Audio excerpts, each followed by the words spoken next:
Moments before Dogstar's reunion show, Keanu Reeves sat alone backstage, clutching a faded leather bracelet, like it was the last piece of someone he couldn't let go. As the lights rose, he whispered to the empty room, "Today, I finally keep my promise." No one knew who he was talking to or why his hands were trembling. Before we continue this incredible story, let us know where you're watching from. If you enjoy stories like this, subscribe to the channel, because tomorrow we have another inspiring story you won't want to miss. The backstage hallway was dim, lit only by a single strip of fluorescent light, humming quietly above the concrete floor. Technicians whispered as they moved equipment. Sound checks echoed faintly through the walls, and the distant roar of thousands of fans vibrated like a tidal wave waiting to break. Yet, in the middle of all that movement, all that anticipation, Keanu Reeves sat completely still on a black road case pushed against the wall. His shoulders were slightly hunched, his head bowed, and in his hands he held something worn and fragile, something he cradled with more care than he had ever given any instrument. It was a leather bracelet, old and softened by years of touch, the edges frayed, the color faded into a deep, almost smoky brown. He didn't look at the stage, he didn't look at the lights. He didn't even acknowledge the countdown toward the first Dogstar performance in over 2 decades.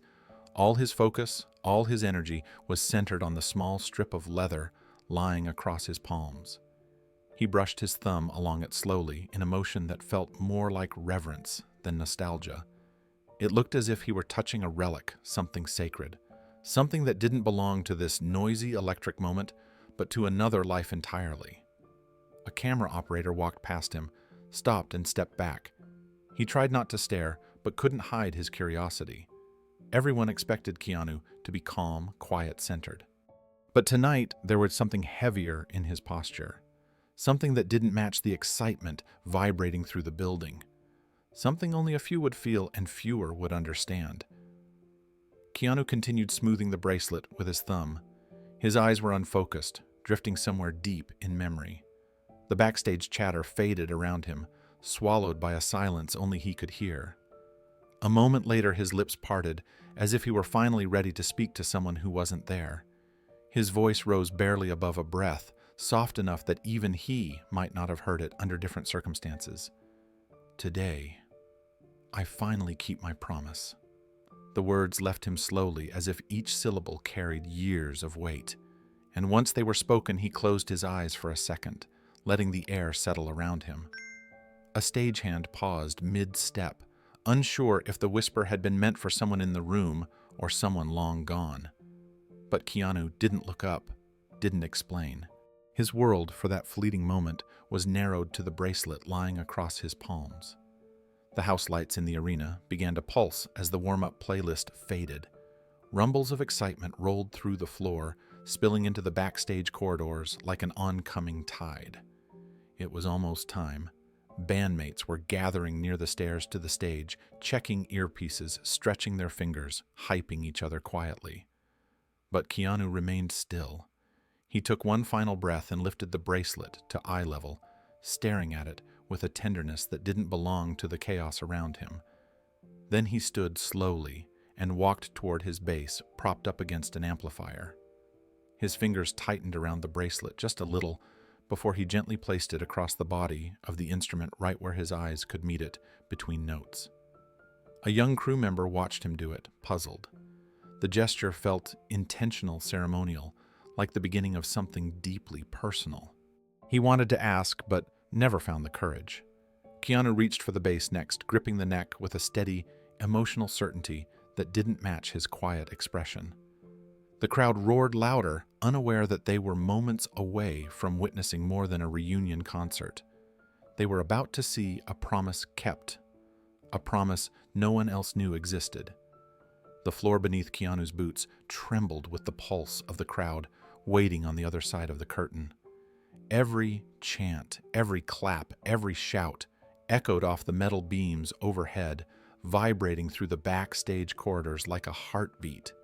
The energy was huge, unmistakable, the kind of electric anticipation that most musicians lived for. But Keanu wasn't thinking about the crowd. Not yet. His attention stayed on the bracelet he had just placed on top of his base, as if its presence grounded him more than any deep breath ever could. He adjusted the placement gently, making sure the leather lay flat on the cool surface of the bass. He hesitated a moment, almost as if checking whether the bracelet would stay with him through the performance. Then he picked up the strap, slipped it over his shoulder, and let the base settle against his chest. The weight of it felt different tonight, not heavier, but fuller, charged with a meaning the audience couldn't see. The young crew member who had noticed the bracelet earlier lingered nearby, pretending to check his notes. He kept glancing at Keanu Curiosity, pulling at him like a magnet. The bracelet looked too personal, too old, too full of history to be just another accessory. But he didn't dare break the silence around the actor, because the air around Keanu felt sacred, as if something invisible was standing beside him. The stage manager walked briskly past, calling out last-minute cues. 3 minutes. Stage positions in 3. The rest of the band responded instantly, heading toward the stairs leading up to the lights. But Keanu stayed back for one more breath, his fingertips pressing lightly against the bracelet. It had been 20 years since he had touched it on stage, 20 years since the memory tied to it had felt too sharp to confront. Yet tonight, he wasn't running from that memory. He was walking directly into it. He shifted his grip on the bass fingers, curling around the neck with the quiet steadiness that came from decades of playing. He took a single step forward, then another, following the narrow path toward the side of the stage. The hallway lights flickered from white to blue as the pre-show lighting sequence began. Shadows stretched across the walls, like long arms reaching for the stage. With every step, the noise of the crowd grew louder, more powerful. The audience had no idea that the man walking toward them wasn't just preparing to play music. He was preparing to close a chapter of his life that had stayed open far too long. A chapter filled with a promise he had never spoken about publicly, a promise he had carried in silence. As Keanu approached the stairs, he paused again. He wasn't nervous, but he wasn't calm either. The emotion inside him felt like a quiet storm, heavy and swirling beneath the surface. He lowered his gaze to the bracelet once more. The stage lights glowed faintly off the polished wood of the base, illuminating the worn leather in a soft halo. His lips moved, but no sound came this time. The intention was enough. Whatever words he wanted to say had already been spoken minutes earlier. The crew member finally found the courage to ask, "Is that something special?" Keanu lifted his eyes to the young man. His expression wasn't sad, but there was depth in it, an aching softness that didn't need explanation. He offered the smallest nod, barely noticeable, but sincere. It belonged to someone important. Nothing more, nothing less. And yet the way he said it left the crew member with goosebumps. Another call came from the stage manager. "Positions. Let's go." The rest of the band stepped into the blinding stage glow. Keanu let out one final breath and followed the bracelet, resting against his base like a voice waiting for its moment to be heard. Keanu reached the edge of the stage, where the darkness met the first slice of blinding white light. The crowd erupted the moment they sensed movement, a tidal wave of cheers shaking the metal beams above. The energy crashed toward him, powerful and overwhelming, but he didn't step forward yet. He stood in the doorway of the moment, suspended between past and present, between what once was and what he needed to honor. He lowered his eyes to the bracelet again. The worn leather caught a faint shimmer from the lights, almost as if reacting to its first return to the stage in 2 decades. Keanu steadied his breath. The bracelet rested exactly where it needed to be, anchored above the strings he would touch first. A bandmate glanced back at him, giving a nod that signaled both readiness and trust. Keanu returned the gesture, though the emotion in his eyes was heavier, deeper, shaped by a story no one else on that stage fully knew. The opening cue triggered. The lights burst open. The arena roared. Keanu tightened his grip on the bass, planted his feet, and stepped forward into the glare. And as the crowd screamed, one question lingered in the air. What promise was he finally keeping? The story of the bracelet didn't begin on a brightly lit stage. It began decades earlier in the early 2000s when the Los Angeles grunge scene was still loud in some corners of the city and fading in others. Small clubs were filled with raw, unpolished talent, and it was in one of those dim little rooms that Keanu Reeves' quiet, humble, still learning how to balance film sets with late-night rehearsals, found the person who would change the way he thought about music. Keanu was in his 30s, then living in a modest apartment near Silver Lake. Dogstar played whenever their schedules allowed, and on nights without gigs, Keanu wandered into community jam sessions just to feel the energy of people who played for the love of sound rather than the hope of attention. Those nights grounded him. The rooms were cramped, the carpets were worn, and the air smelled like old wood and amplifier heat. But the music that lived in those places had a heartbeat nothing else could match. On one particular night, the crowd inside the small venue was thin. A few musicians were tuning up, chatting about nothing in particular. Keanu slipped in quietly with his bass, hoping to blend in. But the moment he stepped inside, he heard a tone, warm, dark, emotional, coming from the corner of the stage. A tall man with long dark hair was sitting on a stool, head lowered, fingers moving across the strings, with a gentleness that didn't match the aggressive sound usually associated with the scene. His eyes, soft and thoughtful, were partially hidden behind a curtain of hair as he played a riff that rose and fell, like a breath held too long. Keanu stopped where he stood. The melody wasn't flashy. It wasn't crafted to impress. It was raw, honest, and heartbreakingly beautiful. It pulled at something inside him he didn't know music could touch. When the man finished, he looked up and noticed Keanu watching. "You play?" he asked, voice raspy but welcoming.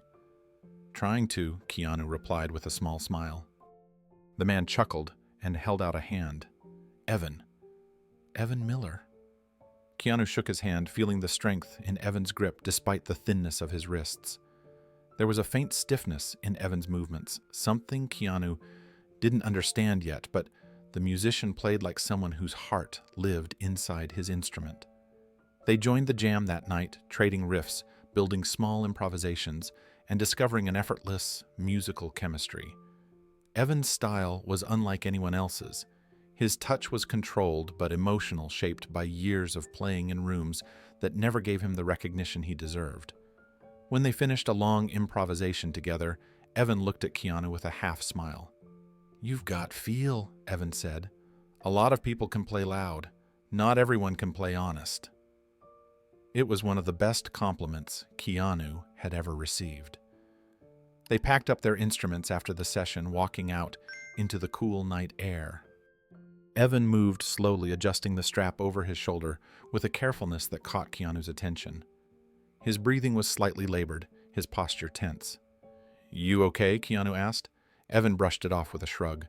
"Autoimmune stuff. Some days are good. Some days feel like I'm playing through mud." There was no bitterness in his tone, just acceptance shaped by years of living inside a body that betrayed him one piece at a time. Keanu didn't know it then, but that night was the beginning of a friendship that would define the most meaningful promise he would ever make. Over the next few months, Keanu and Evan crossed paths again and again. What began as accidental meetings at community jam nights slowly turned into something intentional. Keanu started arriving early, hoping Evan would show. Evan started staying late, hoping the two of them could squeeze in one more improvised session before the venue staff kicked everyone out. It didn't take long before they were meeting outside the clubs too. Sometimes in Keanu's small living room, sometimes in Evan's cluttered apartment, filled with music sheets, amps, and half-written lyrics taped to the wall. Their conversations flowed as naturally as their music. Not about fame or success, or the kind of things most people assumed mattered to musicians. Instead, they talked about purpose, about loneliness, about the way music could fill the empty spaces life created. Keanu shared how acting gave him discipline, but music gave him honesty. Evan shared how his illness made him feel like time was always slipping just a little faster for him than everyone else. One night, after hours of playing, Evan sat back and closed his eyes. His breathing was heavier than usual, and he massaged his forearm as if trying to ease an invisible pressure beneath the skin. Keanu noticed immediately. "You should rest," Keanu said. We've been at it for hours." "I don't want to stop yet," Evan replied with a weak laugh. "Some riffs don't come back if you let them go." He picked up his bass again and played a melody Keanu had never heard before. Slow at first, then rising into a soft, haunting sequence of notes that felt like they were telling a story no words could explain. It wasn't complex, but it was pure, a truth laid bare through sound. Keanu stared at him. "That's beautiful." Evan shrugged. "It's nothing. It's not nothing." Evan lowered the bass to his lap, his eyes shifting away. "I never record anything. Maybe part of me is scared if I put it out there, no one will care. Or, worse, they'll forget it as soon as it's heard." Keanu didn't answer right away. He felt something in Evan's words, an echo of his own fear. The fear of making promises he could fail to keep. The fear of letting someone down. The fear of not being enough. "Play it again," Keanu said gently. Evan did. And Keanu listened even more closely this time, letting the melody carve itself into his memory. There was something unspoken inside it, something fragile yet powerful. When the last note faded, Evan sighed. "You know what my real dream is. Not fame, not a record deal. I always imagined hearing Dogstar reunite one day, not for a big tour or anything, just playing together again. And I always imagined that riff in the opening." "Silly, right?" "It's not silly," Keanu said quietly. Evan chuckled, shaking his head. "Come on, you guys are legends in the indie world, even if you don't admit it. You'll never get back together. Life gets in the way." Keanu looked down at his bass. "If Dogstar ever reunites, your riff goes with us." Evan blinked, surprised. "Don't promise things like that. I mean it." But Evan only smiled sadly, as if he didn't want to believe the promise could be real, as if he wasn't sure he would be around long enough to hear it. Yet the promise settled between them anyway, quiet but powerful, marking the beginning of something deeper than either of them could have known. The night after Keanu made the promise, Evan seemed lighter, as if the melody inside him finally had somewhere to go. They walked out to the parking lot together, instruments slung over their shoulders, the cool Los Angeles air settling around them. Streetlights cast long shadows on the pavement, and for a moment neither of them spoke. It was the kind of silence that didn't feel empty. It felt shared. But as they reached their cars, Evan hesitated. He looked down at his hands, flexing his fingers slowly, almost painfully. "You know," he murmured, "sometimes I worry. The world won't remember me. Not the real me, just the version that shows up to jam nights trying to keep up." Keanu turned to him. "People remember honesty, and your music is honest." Evan smiled at that, but there was still uncertainty in his eyes, a quiet fear that even the strongest reassurance couldn't erase.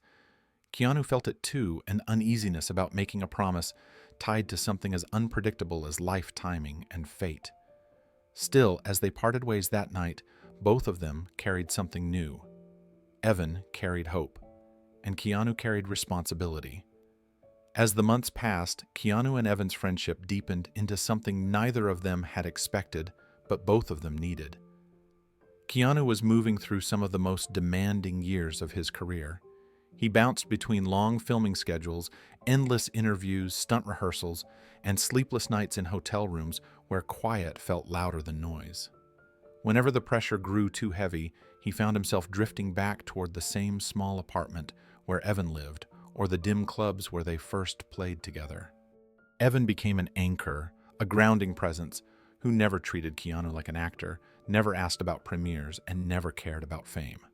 They would finish late jam sessions and wander into all-night diners.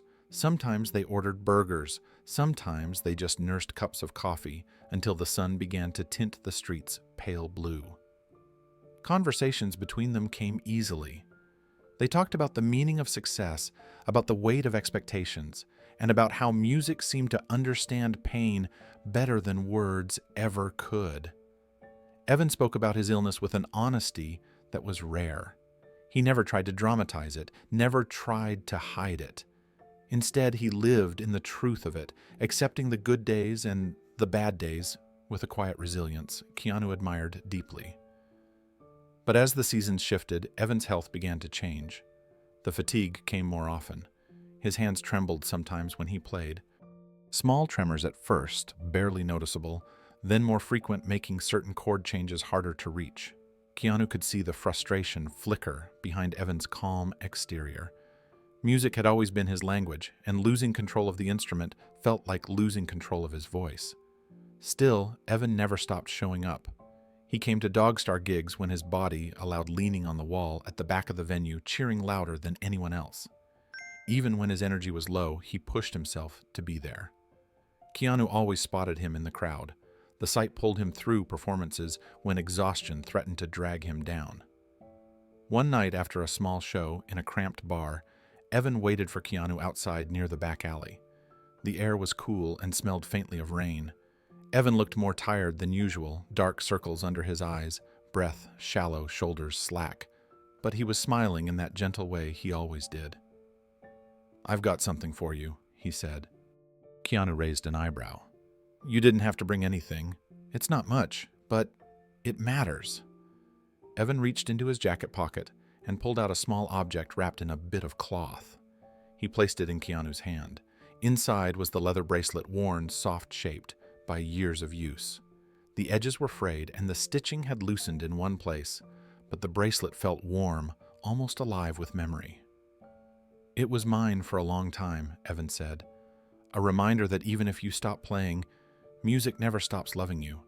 I think you need it more than I do now." Keanu turned the bracelet over with his fingers, feeling the softness where Evan's skin had worn it down. He swallowed, moved by the gesture. "Are you sure?" Evan nodded. "Yeah. Just promise me something." Keanu looked up, waiting. "Promise you won't forget the riff." Keanu didn't answer immediately. He looked at Evan, at the tremor in his fingers, at the exhaustion in his eyes, at the quiet strength underneath it all. The bracelet suddenly felt heavier in his palm, not because of its weight, but because of what it symbolized. Friendship, trust, hope, and a promise that felt deeper than either of them had fully acknowledged.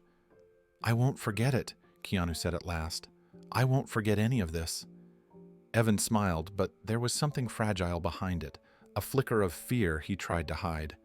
"Good, because sometimes I worry I'll fade from the scene before I get to hear it played." "Life's funny like that." Keanu felt the truth in those words sharper than he wanted to admit. He reached out and clasped Evan's shoulder. "You're not disappearing, and that riff is not disappearing." They stood there for a moment, the quiet wrapping around them like a blanket. Then Evan exhaled, steady but soft. "Dogstar won't be around forever. You guys barely find time to breathe as it is. When you do reunite," he paused, almost embarrassed. "I want to be there. I want to hear it." "That's all," Keanu nodded. "You will." But even then, as the words left his mouth, a small corner of his mind tightened. He feared promises the way some people feared heights, not because he didn't intend to keep them, but because life had taught him that time had a way of changing everything. Bands moved on, people drifted, illness advanced, dreams shifted. And sometimes, no matter how hard you tried, you couldn't outrun what fate had planned. Still, he made the promise again. Firmer, more intentional. "When Dogstar returns, your music returns too."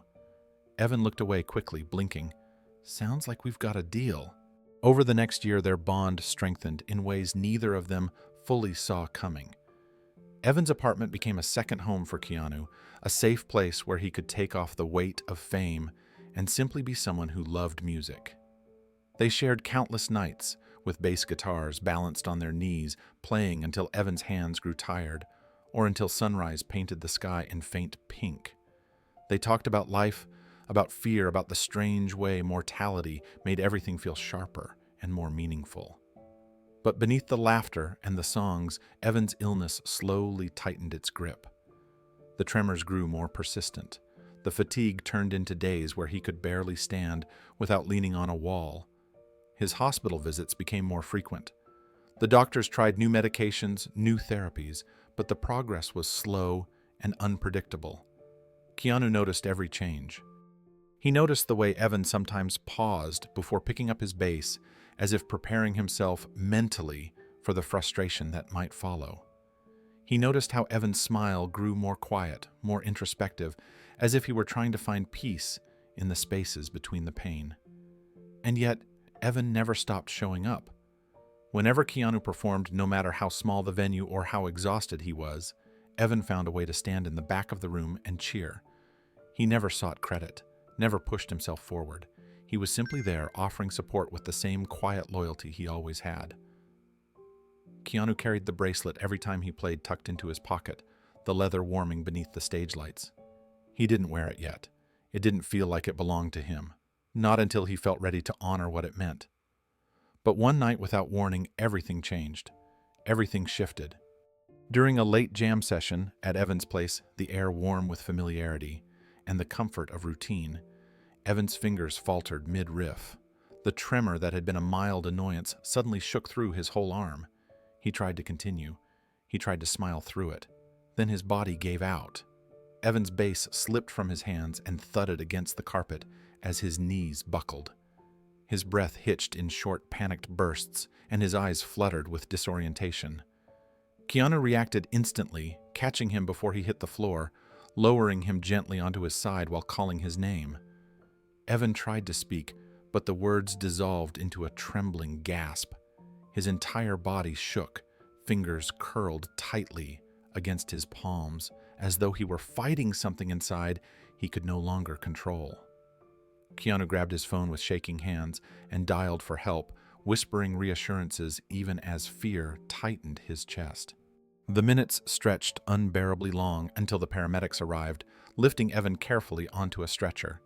Keanu followed them out the door, the bracelet still in his pocket, the promise echoing louder than ever as he stepped into the flashing ambulance lights. The night Evan collapsed marked a turning point that neither of them dared speak aloud. After the ambulance lights faded and the echo of sirens dissolved into the Los Angeles night, everything changed. Keanu spent the next several days shuttling between sets, home, and the hospital, moving through each space with the numbness of someone caught between hope and fear. He kept replaying the moment of Evan's collapse in his mind, the shaking hands, the lost words, the heavy breath, and each time it replayed, the uneasiness burrowed deeper. When the doctors finally spoke with him, their expressions said more than their words. Evan's autoimmune illness had progressed aggressively faster than expected. The treatments that once slowed things down were no longer enough. His condition was shifting from chronic to terminal. They delivered the news gently, but the softness didn't ease the blow. Keanu sat on the edge of his seat, fingers pressed together, trying to absorb the weight of it while the world inside him felt like it was cracking. When he walked into Evan's hospital room, for the first time after the diagnosis, he braced himself. But nothing could prepare him for the sight of his friend, lying there, paler than before, thinner than before, but still managing that same, familiar, gentle smile. Evan looked up as Keanu entered, his eyes brightening with a warmth that defied the frailty of his body. "I knew you'd come," Evan whispered. His voice was soft, like wind moving through paper. Keanu pulled a chair to the bedside and sat down, his breath unsteady. "How are you feeling?" Evan shrugged with a faint smirk. "Depends. If you ask the doctors, I'm a mess. If you ask me, I'm just tired, but still here." Keanu nodded through the ache in his chest tightened. Evan watched him for a moment, then glanced toward the small bag Keanu had brought in. "Did you bring it?" Evan asked. Keanu blinked. "Bring what?" "The travel bass," Evan said. "You always carry it when you think too much." A small, unexpected laugh escaped Keanu's throat. He opened the bag and pulled out the little bass guitar he kept for moments when he needed grounding. Evan's eyes softened with recognition. "Play it," Evan murmured. "Play the riff." Keanu hesitated only a moment before slipping the strap over his shoulder. He sat close, leaning toward Evan so the sound wouldn't disturb the other patients. His fingers settled onto the strings, and then with a steady exhale, he began to play the haunting, beautiful melody that Evan had created. The notes moved gently through the quiet room, filling the sterile air with something warm and familiar. Evan closed his eyes, his breathing slowing as he listened. When the last note lingered in the air, He smiled. "That's how I want to leave this world," he whispered, with that sound in the room. Keanu swallowed hard, unable to speak. His fingers trembled slightly against the strings. Evan reached out with a trembling hand and touched the instrument lightly, as if thanking it. For a moment, everything felt still, peaceful, painful, eternal. But the stillness didn't last. Evan's body was beginning to weaken faster than either of them had expected, and time was no longer a distant concept. It was right there in the room with them, ticking quietly. In the days that followed, Keanu visited the hospital whenever he wasn't filming, often arriving late at night when the halls were quiet and the world outside felt far away. Evan's room became a place where time slowed. Machines hummed softly, nurses whispered as they checked vitals, and the dim lamp in the corner cast a warm glow that softened the harshness of the medical equipment. Keanu always brought something: soup books, music magazines, or just himself. But what Evan asked for most was the sound of that riff. "Play it again," Evan would whisper, and Keanu would, sometimes once, sometimes for an hour. The melody floated through the room like a fragile thread, connecting them to the life Evan was slowly slipping away from. Each time Keanu played, Evan closed his eyes, breathing deeply, as if the notes helped him hold on to something he wasn't ready to let go of. Despite the tenderness of their moments, Evan's condition began to deteriorate. His voice grew thinner, his hands weaker. The tremors turned into stiffness, making it hard for him to move without help. Simple conversations became short bursts of effort. But whenever Keanu entered the room, Evan pushed himself to smile. One afternoon, Evan whispered, "Do you ever wonder what happens after all this?" Keanu didn't answer immediately. He settled into the chair beside him. "Sometimes, but right now I'm just wondering how you're doing." Evan chuckled faintly. "Still here, still stubborn, still listening to you play better than me." "You taught me half of what I know," Keanu replied. Evan's expression softened. "Maybe, but you're the one who kept going." A silence drifted between them, deep, meaningful, unspoken. Evan looked toward the window where sunlight slanted across the floor in thin golden lines. "I don't think I'm afraid of what comes next," he whispered. "I'm afraid of being forgotten, of my music disappearing with me." Keanu leaned forward, shaking his head. "I won't let that happen." Evan looked at him with tired eyes, searching for something past reassurance, truth, intention, conviction. "Then promise me, one more time." Keanu took Evan's hand, feeling how frail it had become. "I promise." Those words settled in the room like a vow carved into stone. As the week went on, Evan slept more than he spoke. Nurses checked on him with the same soft tone reserved for patients whose time was measured in days, not months. Keanu arrived one evening carrying a pack of new bass strings, a small gift, something to brighten the mood. He rehearsed how he would present them, imagining the joke Evan would make about being too weak to restring anything. It gave him a strange kind of comfort as he walked down the hallway toward the room. But when he reached the doorway, something felt wrong. The bed was stripped. The machines were silent. The room was empty.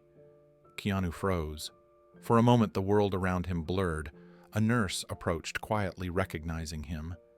"Mr. Reeves." He turned slowly, dread sinking into his stomach. She placed a hand on his arm, her expression gentle, her eyes reflecting the kind of sincerity that hurt to see. "I'm sorry," she said softly. "Evan passed this morning." The words hit him like a physical blow, quiet but devastating. The nurse guided Keanu gently into the room next door, where Evan's belongings had been placed in a small box. On top lay the worn leather bracelet, folded carefully, as if someone knew how much it meant. Beside it rested a single sheet of paper, creased from being held many times. Keanu picked it up with trembling hands. The note was written in Evan's uneven handwriting, each stroke showing the effort it had taken to finish it. "If you ever reunite it, Red, play it for me. Nothing more, nothing less." A simple request that carried the entire weight of their years together. Keanu pressed the note to his chest, unable to speak. The hallway outside felt too bright, too empty, too loud in its silence. He sank onto a bench, elbows on his knees, head lowered as the grief finally broke through. There were no dramatic cries, no outbursts, just a quiet, shaking stillness, the kind that lives in the center of a person, long after tears stop falling. Later, he slipped the bracelet into his pocket and closed his hand around it, holding it as tightly as he dared.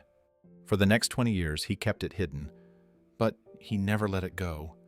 The years that followed Evan's passing drifted by in a quiet, relentless way, marked by films, travel interviews, and the constant rhythm of a career that never truly stopped moving.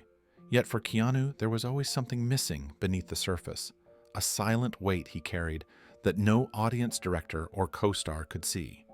It lived in the smallest moments, not the biggest ones, in the pause before he answered a question, in the way he sometimes stared at the floor between takes, in the rare seconds when he allowed himself to feel what time had stolen. Dogstar had disbanded, and the promise he made to Evan drifted into a corner of his mind where grief and memory tangled. He kept the bracelet in a drawer beside his bed, tucked beneath a few old photographs and a stack of handwritten notes. It wasn't hidden out of shame. It was hidden because it hurt too much to see every day. Whenever he opened the drawer, his hand would hover over the worn leather, his breath catching. Some days he touched it. Some days he couldn't. Life moved on around him. Roles came and went. Sets were built and torn down. The world kept spinning, but the promise stayed exactly where it had been, left unfinished. During late nights in quiet hotel rooms, Keanu often found himself picking up one of the bass guitars he always traveled with. He would sit on the edge of the bed, the muted hum of city noise drifting through the window, and let his fingers hover above the strings. He played old riffs, new ideas, anything to keep his hands busy. But whenever his fingers drifted toward the first note of Evan's melody, something inside him froze. His hand would fall away slowly, as if touching the strings might reopen a wound he wasn't ready to face. There were times he wondered if he had failed Evan by letting the promise stretch across so many years. He questioned whether the vow held meaning anymore, or if time had eroded its importance. But the truth was simple. The longer he held on to the promise, the deeper it grew into him. It was no longer about playing a riff. It was about honoring a friendship that had shaped him more than he ever admitted. One afternoon on the set of a John Wick film, Keanu found himself alone between camera setups. The world around him buzzed with activity crew members, adjusting lighting rigs, stunt coordinators, reviewing choreography, makeup artists standing by. But in a small pocket of quiet near a prop crate, Keanu sat with a practice bass in his lap. He rested his fingers on the strings and let muscle memory guide him. The first notes he played were soft, barely audible, but unmistakable. Evan's riff. It slipped out of him before he realized what he was playing, blooming for a few seconds, like something fragile and familiar. The sound carried him back to dim rehearsal rooms, late-night diners, the warmth of Evan's voice. But just as quickly as it began, emotion surged through him. His fingers trembled. The air tightened. He stopped playing immediately. He set the bass down, breathing hard, as if the melody had pulled open a door he had spent years trying to keep closed. A crew member walked past and asked if he needed anything. But Keanu shook his head gently, unable to speak. He wasn't ready. Not yet. The years continued to pass, each one folding quietly into the next. Keanu's career surged, dipped, transformed, and rose again. Audiences saw the discipline, the humility, and the focus. They saw the precision of his movements on screen, the calm patience in interviews, the sincerity in every interaction. But what no one saw was the drawer he opened late at night when the world finally fell silent. Inside that drawer lay Evan's bracelet and the small folded note that had grown softer and more delicate with time. Keanu opened it rarely because every time he did, his chest tightened the same way it had in that hospital hallway. Some nights he would reach into the drawer, touch the edge of the note with a single finger, then close the drawer before he could unfold it. Other nights he would take out the bracelet, hold it tightly, and sit awake for hours. He never talked about it, not once. The promise lived quietly in him, flickering like a light that never went out even when he tried to dim it. Whenever he picked up the bass at home, his fingers instinctively explored the fretboard, searching for the comfort of familiar patterns. But every time he approached the first shape of Evan's riff, his breath would catch and his hand would fall still. It was as if the melody existed behind a wall he wasn't sure he could break through. He wasn't afraid of forgetting it. He remembered every note. What he feared was the flood of emotion that came with it, the reminder of a friend whose music never had the chance to live in the world. There were small, fragile moments when the promise rose to the surface unexpectedly. Sometimes during long flights when the cabin was dim and everyone around him slept, Keanu would imagine playing the riff on a stage somewhere, only to feel a sharp ache in his chest at the thought. Other times, after a difficult scene or a long day of stunts, he found himself humming the beginning of it, under his breath, catching himself before the sound fully formed. But the promise didn't disappear. If anything, it grew heavier. One early morning during the fourth John Wick film, Keanu was sitting alone in his trailer after hours of fight choreography. Sweat clung to his hair, his knuckles were bruised, and exhaustion pulled at every muscle. He reached into his bag, pulled out a compact practice bass, and sat with it resting against his thigh. He didn't intend to play anything meaningful, just a few notes to shake out the tension. But the moment his hand touched the strings, Evan's melody whispered back into his mind, subtle but unmistakable. He hesitated only a second before letting the first three notes fall. They were soft, barely audible, but the sound pierced straight through years of silence. The emotion that followed hit him fast, heavy, unfiltered. Before he could move further into the melody, his throat tightened and he swallowed hard, trying to steady his breath. He set the bass down, closing his eyes as a wave of grief washed through him. It felt as sharp as it had the day Evan passed, as if no time had gone by at all. It wasn't just sadness, it was longing, guilt, tenderness, memory, all tangled together. He whispered into the empty trailer, "I haven't forgotten." The words steadied him for a moment, but the promise still felt impossible to touch. The idea of fulfilling it after so many years felt like trying to step into a room that no longer existed. Still, he could never let it go. Through all those years, the bracelet and Evan's note remained untouched symbols of a chapter Keanu kept tucked deep inside himself. He kept them close, yet hidden, as if protecting them from a world that moved too fast and forgot too easily. Whenever he opened the drawer, he felt the familiar tremor of hesitation. The paper had softened. The ink faded slightly, but the words carried the same impossible weight. "If you ever reunite, play it for me." Some nights, Keanu sat on the floor beside the drawer, the bracelet curled inside his hand, wondering whether the promise still belonged to the present or only to memory. He considered letting go of it more than once, convincing himself that honoring the past didn't always require carrying its pain. But every time he tried to release it, something pulled him back. Evan's voice, Evan's laugh, the way he closed his eyes when the riff played. The memories refused to fade. He realized then that some promises don't loosen with time. They tighten, they deepen, they wait patiently until the moment they are meant to be fulfilled. And even after 20 years of silence, Keanu knew one truth. He wasn't done with the promise. Not yet. By the time 2022 arrived, Keanu had lived nearly 2 full decades with the weight of a promise he had never spoken aloud. Dogstar had long since stepped out of the spotlight, each member moving into different chapters of their lives. They stayed in touch, of course, exchanging messages here and there, but the idea of playing again had always felt like a memory rather than a possibility. Music, however, has a strange way of circling back when it's meant to. It started casually, almost accidentally, when the band members met up for lunch in Los Angeles. No agenda, no expectations, just a group of old friends catching up after too many years spent apart. The moment they sat down, the tone was easy and familiar, as though time hadn't pulled them in different directions. They laughed about getting older, compared knee injuries, and joked about how their amps were probably gathering more dust than their guitars ever did.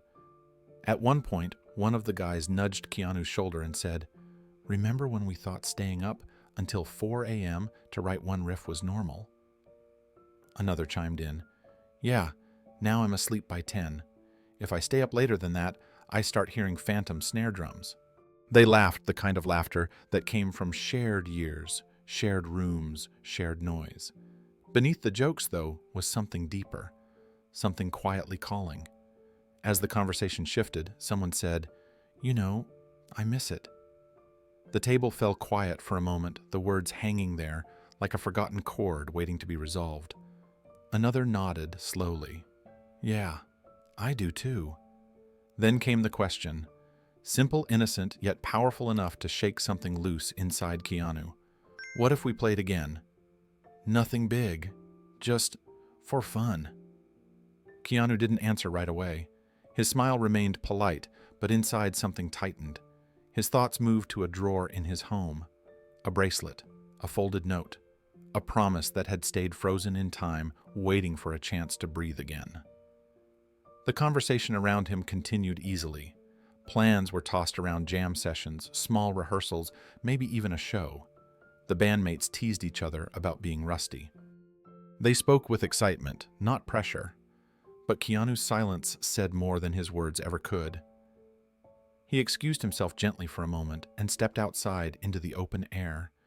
He looked up at the sky, breathing deeply. The idea of a reunion stirred emotions he hadn't expected: hope, apprehension, nostalgia, and beneath it all, something darker and quieter: responsibility.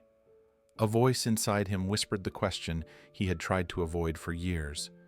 If Dogstar reunites, what will you do with the promise? When lunch was over and they all exchanged goodbyes, the air between them felt different. There was possibility in it, momentum, something pulling them forward, but Keanu felt the heaviest shift of all. When he returned home that evening, the house felt still in a way he hadn't noticed before. He walked straight to his bedroom, opened the drawer he had avoided for months at a time, and stared at the bracelet resting in the corner. The leather looked the same as it had 20 years ago, worn, soft, waiting. Keanu lifted it gently, holding it in his palm as the memory of Evan's voice drifted through him. Keanu sat on the edge of his bed with the bracelet resting across his palm, the familiar worn leather warming slowly against his skin. For a long moment he didn't move. He just stared, letting the memories return one by one, soft at first, then sharper, layered with the weight of everything he had avoided for so many years.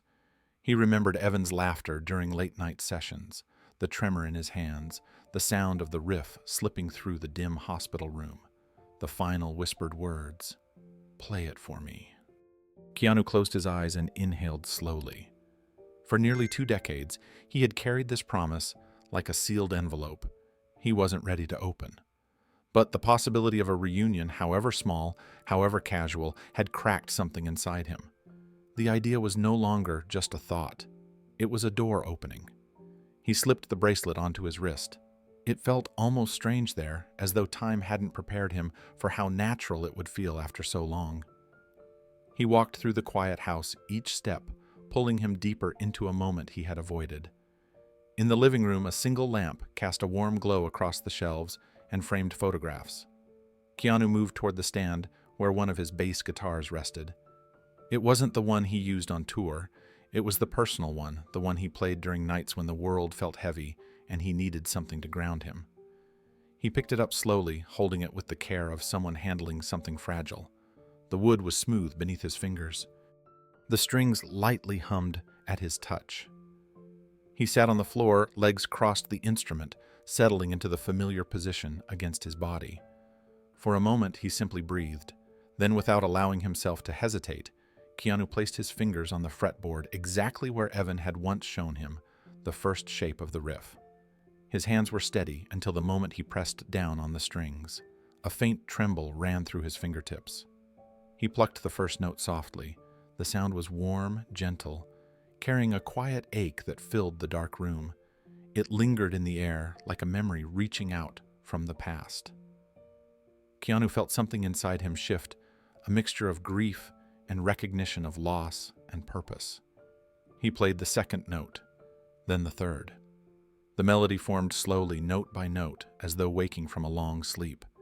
And with every movement of his hands, emotion rose in him, raw, unfiltered, impossible to ignore.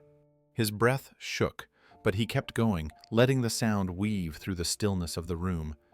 It was the first time in nearly 20 years that he played the full shape of Evan's riff. When he reached the last note, he stopped abruptly, not because he couldn't continue, but because the weight of the moment overwhelmed him.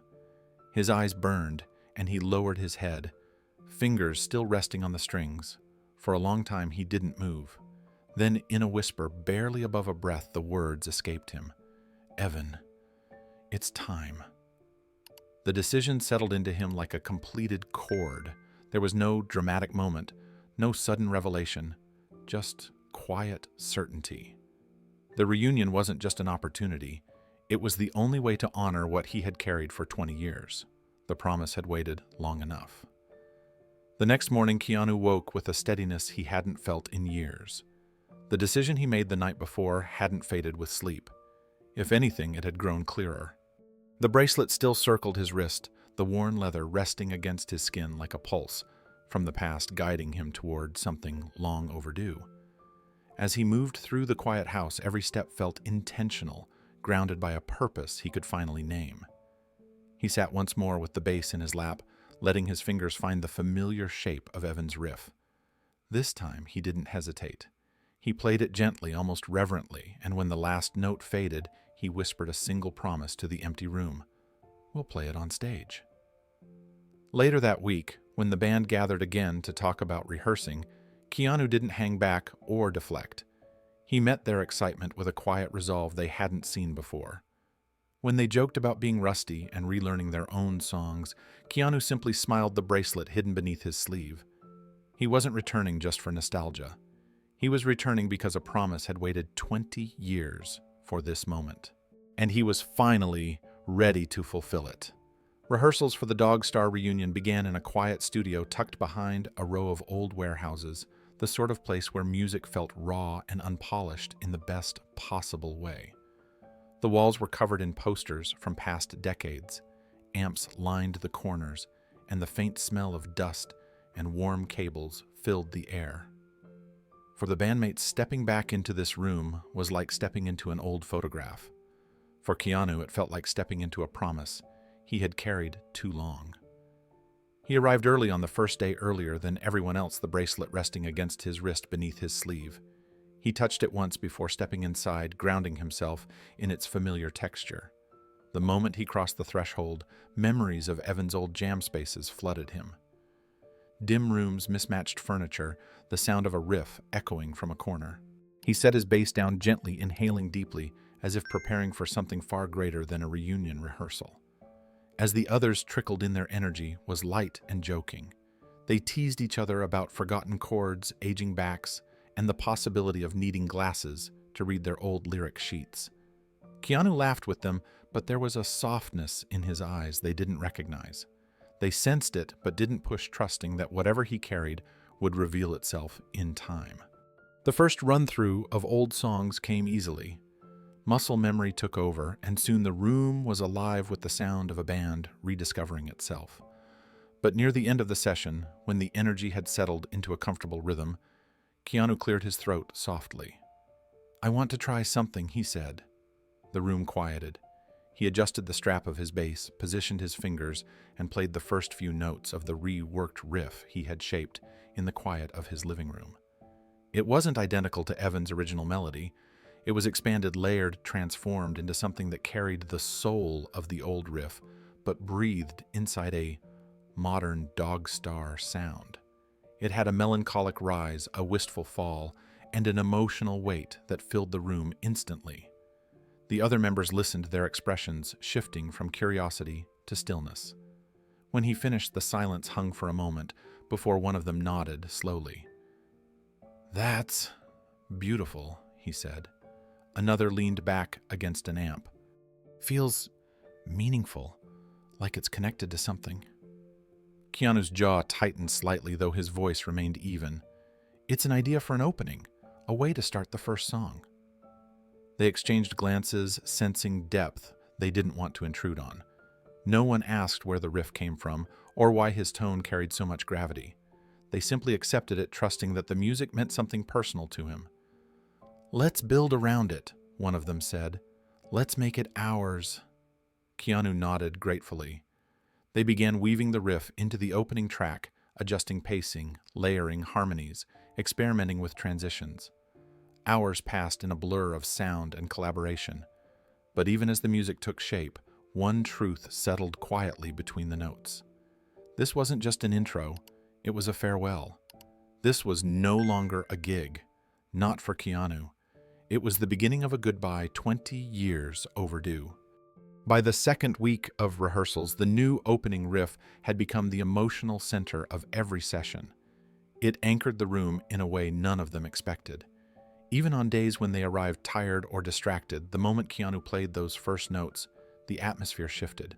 Something quiet, something heavy, something sacred settled into the space. The others felt it. They didn't try to interpret it. They simply respected it. Keanu poured himself into the rehearsals with a focus he hadn't shown in years. He practiced the riff again and again, refining the timing, smoothing the transitions, making sure the emotion inside it translated clearly into sound. Even when the band took breaks, he stayed behind, adjusting finger positions, testing alternate voicings, shaping the melody into something that honored Evan while fitting seamlessly into Dogstar's identity.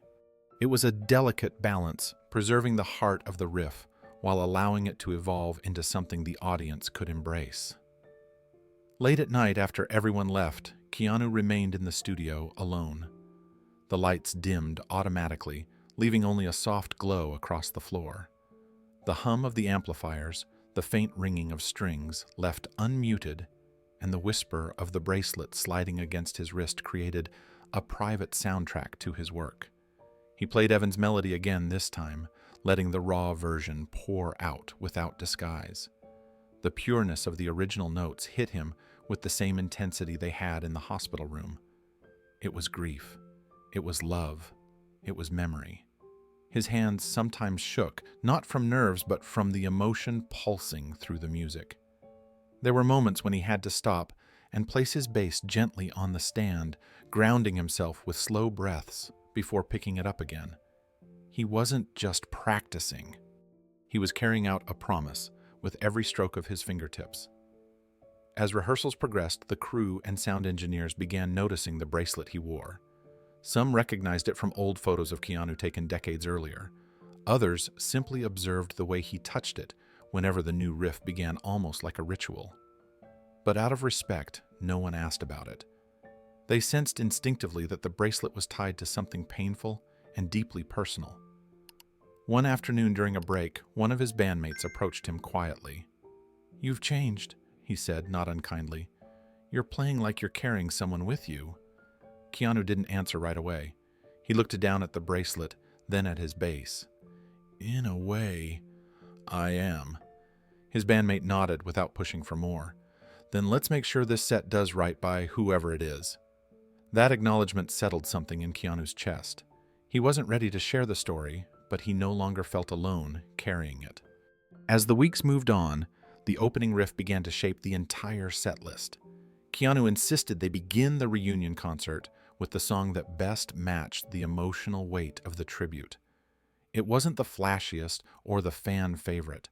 It was the one with the right tone, something introspective, something atmospheric, something that would hold Evan's melody without overshadowing it. The more they rehearsed, the clearer Keanu's internal truth became. This wasn't just a performance. This was a message, a farewell, a promise turning into sound, and for the first time in 20 years, Keanu felt that he was finally stepping towards the moment he had avoided for so long. As the final week of rehearsals approached, the emotional undertone surrounding the band grew unmistakable. Every time Keanu stepped into the studio, he carried himself with the steady calm of someone preparing for more than a concert. His bandmates picked up on it. The crew sensed it in the way he touched the bracelet before each run-through. Even the room seemed to quiet itself whenever he began the opening riff, as if the walls understood what the moment meant.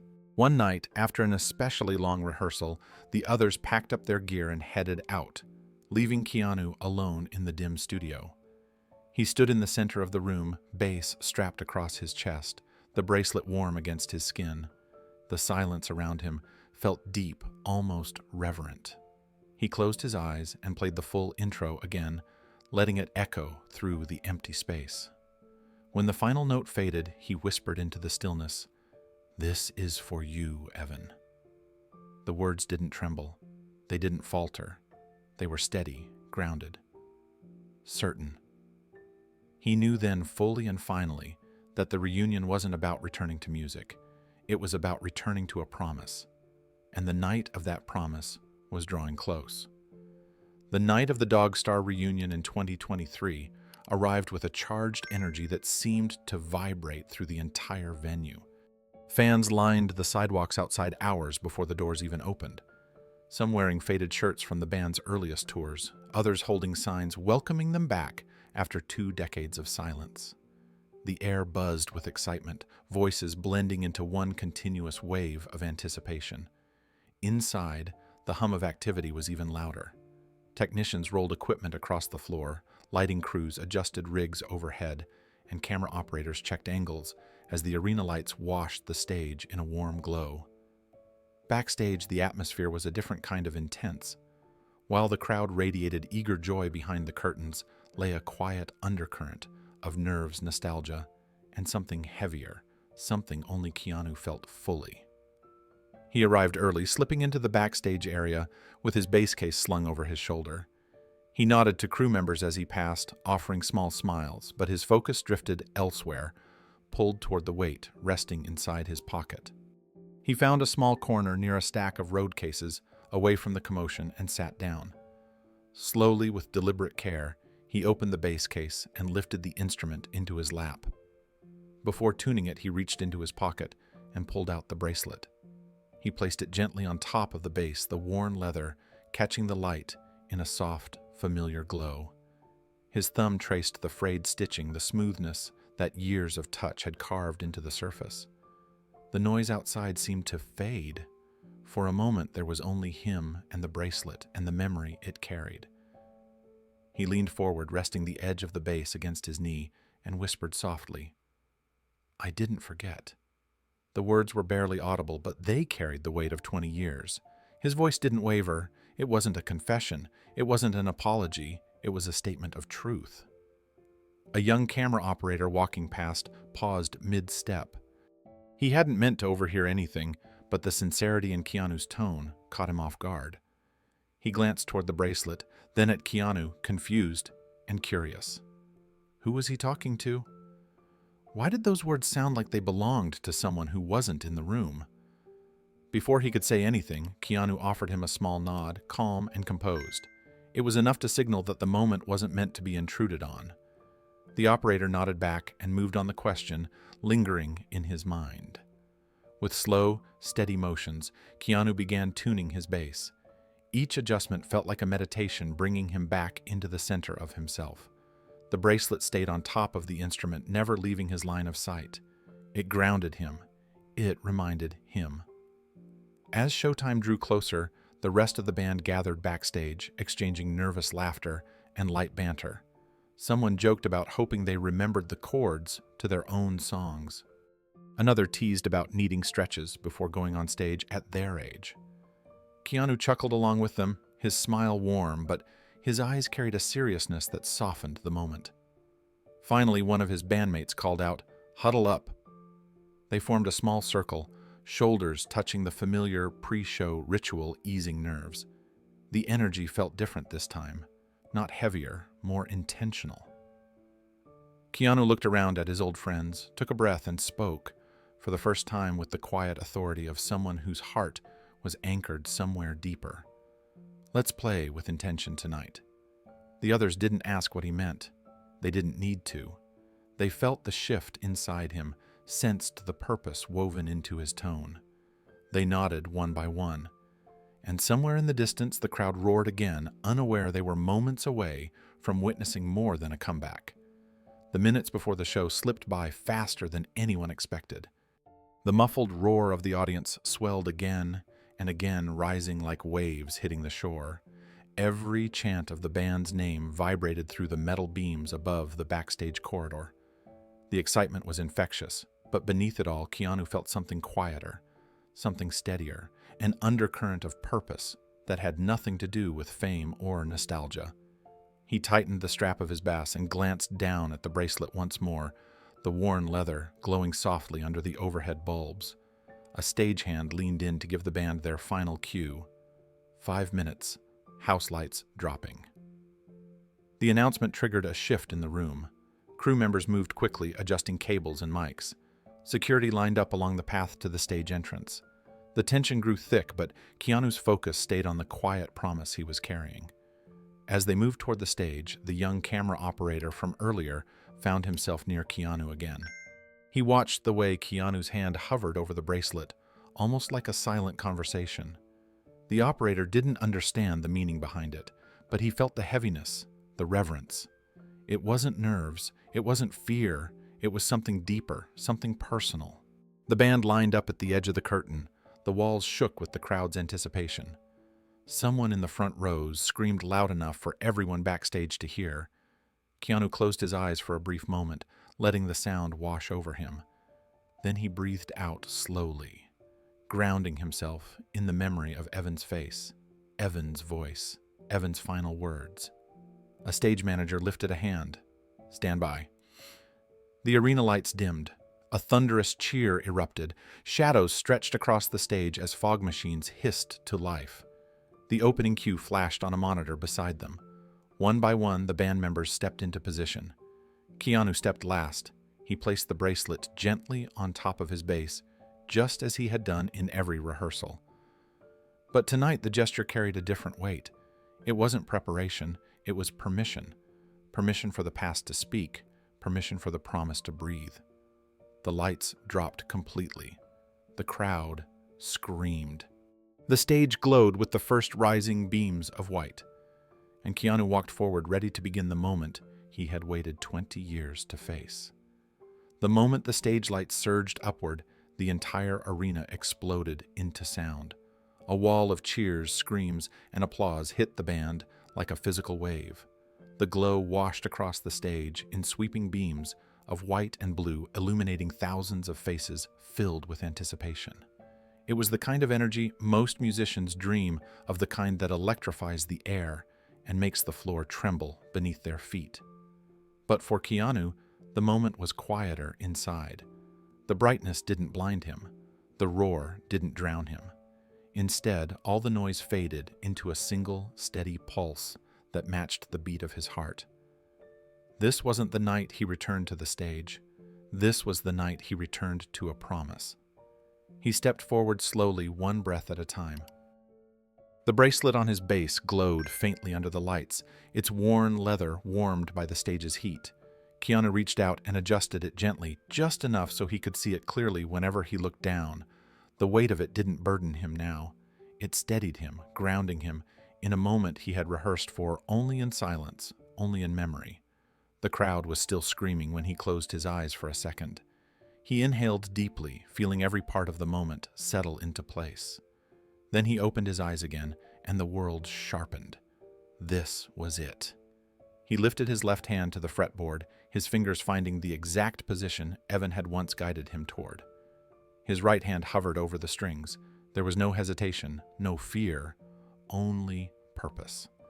He plucked the first note. It rang out across the arena with a clarity that cut through the noise like a single drop of water falling into a still pond. The crowd, not recognizing the riff, continued cheering, but something subtle shifted in the air around the band. A quiet recognition none of them could fully articulate. Keanu played the second note, then the third. The melody unfolded with the same haunting rise and fall Evan had created decades earlier. It wasn't modified. It wasn't disguised. It was pure, honest, a direct line from the past to the present. Keanu played it confidently, his hands moving with intention, though a faint tremble flickered beneath the surface. It wasn't nerves, it was emotion pushing through muscle memory. The audience responded to the beauty of the sound without knowing the story behind it. Their cheers rose, merging with the music, feeding the moment with a kind of reverence Keanu had never felt on stage before. They had no idea they were hearing a final dream come alive, no idea they were listening to the echo of someone who never got to stand on this stage. No idea they were part of a promise being fulfilled right in front of them. His bandmates felt it, though, not the story, not the origin, but the emotion, the weight, the intentionality behind every note. They locked in with Keanu, instinctively adjusting their timing, shaping their sound to wrap around the melody he carried. Their eyes met his for fleeting seconds, and though they didn't know the details, they knew something bigger was happening. Keanu reached the last note of the intro and held it for a fraction of a second longer than usual, just long enough to feel the presence of the friend he carried, just long enough to say everything without words. As the final tone of the intro drifted into the air, Keanu felt something inside him loosen like a knot that had been pulled tight for 20 years was finally beginning to untangle. The music flowed into the first verse of the song, the band locking into their familiar rhythm with ease. But Keanu played with a depth that felt entirely new.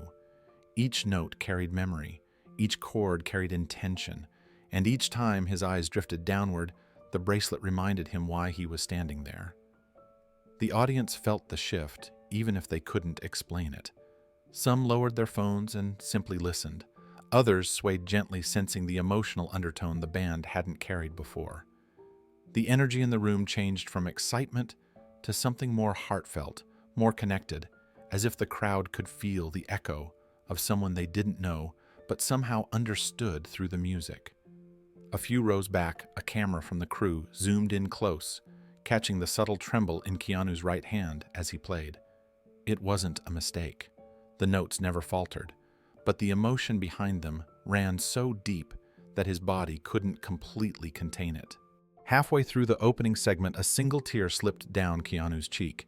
It wasn't dramatic, it wasn't forced. It simply fell unannounced, catching the light as it traced a quiet path down his face before disappearing beneath the shadows of the stage.